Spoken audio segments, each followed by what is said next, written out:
Brandon Moreno beat Steve Asic at UFC Mexico, and what a fight that was. I really enjoyed it, super high level, and Brandon Moreno looked really, really good. I understand that he did look really good in the Amir Albazi fight, but I rate Steve Asic way higher than I do Amir Albazi anyway. And don't be wrong, there was an argument it could have been 3-2, 4-1, and even 5-0. Like, I thought Brandon Moreno could have won every single round. I know it ended up being 49-46, which is 4-1, which I definitely think was fair as well. But his boxing, especially in them first two rounds, was so good. He managed to fight really well. Obviously, his corner said, kind of like whispered in his ear, that he thought he was getting fatigued in the second round. But I agreed what DC said, where he said he thinks Steve Asic was just putting a bit more pressure on, and Moreno did seem alright. He just, because Steve Asic was going so much harder, it looked like Moreno was slowing down a bit. But 3, 4 and 5 managed it perfect, got the takedown in one of them rounds, and in the last round he obviously finished on top. Amazing that he won in UFC Mexico, obviously Mexico's biggest star, and he's never won there, so amazing feeling. The main card recently main cards have been hit and miss. Like, some fights are good, some fights are rubbish. On this card, I thought all the fights were amazing on the main card.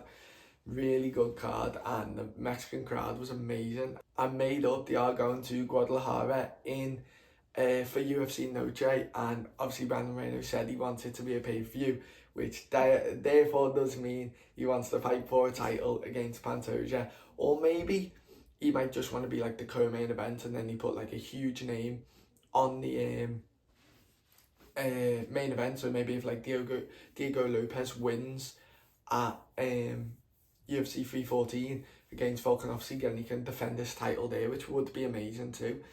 But if it's not a pay-per-view, Brandon Moreno's got to be the headline event anyway.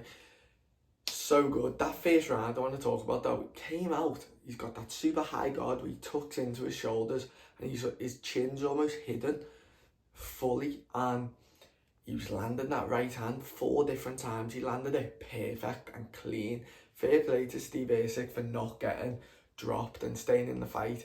I thought the only problem with Steve Asic was he wasn't throwing enough.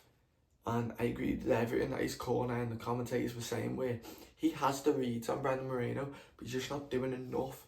I would have thought his teeps of the body were landing near enough every time. I thought he should have threw them way more, and he should have chopped the leg kicks as well. First round, he was nailing his leg kicks really well, but kind of slowed and stopped doing them. Brandon Moreno though, in the first round, he was obviously getting leg kick loads, and then he started to throw loads of leg kicks, especially inside leg kicks, which I really liked. And Brandon Moreno fought a really good high-level fight, this fight. And what do we do next with him? Me personally, I wouldn't give him Pantoja. I wouldn't. I don't think he is ready for that championship fight. College Pantoja's already beat him twice, and I would like Guadalajara to get a pay-per-view. Like, I like that idea, but if it's a co-main event, I think he could either fight Kai Kara-France again, because obviously he has beat Kai Kara-France, but I'd like to see him fight again. He could fight Manel Kape, he could fight loads of people. The flyweight division's really good, but he could even fight Brandon Royval, which I wouldn't really want to see. But I think a really good fight would be, if it is the co-main event, Brandon Moreno versus Manel Kape. That would be a great fight, but I know Manel Kape does want to be pretty active, and maybe he'll want to fight for the belt in like July time. So definitely I do think Kai Kara-France or Manel Kape for that fight in UFC Noche. And then Steve Asic, it's hard with Steve Asic. He's now on a 3-fight losing streak. So he was 3-0 in the UFC, now he's 3-3. But then 3 losses. Pantoja's the champion, very close fight. Kai Kara-France did get knocked out, but that can happen when Kai Kara-France, he's probably going to fight for a title maybe after this. And then obviously now lost to Brandon Moreno in another close fight. So it's 3 of the best people in the division. So it's not too bad that he's losing 3 fights. But I think now he needs to drop his level. Now he needs to fight maybe the winner of Bruno Silva, Joshua Van, or which would be a great fight for Steve Asic. That'd be a dead fun fight. Or he fight Tajia Ulmanbekov, I think that's his name, to Khabib's guy. And like there's loads of good fighters, even Tamirov, who just beat Charles Jordan. So flyweight's at a really good level. Or even what I'd love to see, because he had beef, bring Muhammad Mokaev back and get him to fight Steve Asic. That'd be a well good fight. Little main event of like a UFC Apex card or something like that. But flyweight division is in a great position at the moment, and I just don't want to see Moreno Brandon Royval. I don't want to see that fight. I want to see Manel Kape versus Pantoja for the championship in July-ish time, and maybe the loser, if he wants to come back early, can then fight Moreno at UFC Noche, or Kai Korofant's versus Brandon Moreno. I think that'd be a great fight too.